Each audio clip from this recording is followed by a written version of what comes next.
అరే యాదన్న గింత మంచి పర్సను. అరే చేవెళ్ళ ప్రజలు అత్తుకుర్రు గుండెకు. అరే ఎక్కడోళ్ళు అయితేందే మన చేవెళ్ళలో అయింది కానీ ఇన్సిడెంట్. నేను ఒక 150 గజాల ప్లాట్ ఉంటే ఈ బాధలకు అమ్ముకొని పోయినా తెలుసానే. ఆ రోడ్ లేక మంచిగా లేక చేవెళ్ళలో బతుకుదామని వచ్చిన నేను. వస్తే ఆ రోడ్ బాగా లేక ఒకరోజు ఇన్నోవా యాక్సిడెంట్ అయింది తెలుసా. పొద్దున్నే 4 గంటలకు ఇన్నోవా. మరి కనీసం నువ్వేం మాట్లాడు.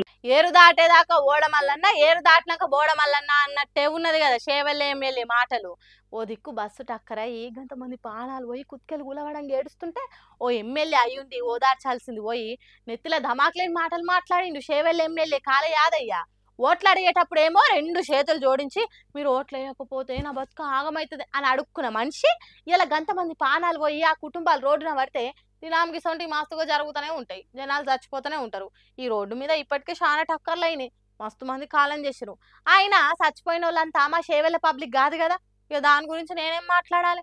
ఆల్రెడీ దీని మీద మంత్రులు మాట్లాడారు కదా అని ఎట్టి పట్టి లేని మాటలు మాట్లాడిండట యాదన్న ఫోన్ కాల్లా. ఇప్పుడు ఇదే ముచ్చట సోషల్ మీడియా అంతా కోడై గుయబట్టింది.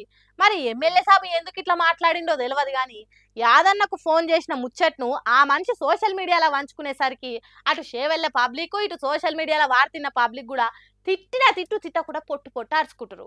మరి ఇక దీని మీద యాదన్న ఏమంటాడు అనేది పెద్ద క్వశ్చన్ మార్కు.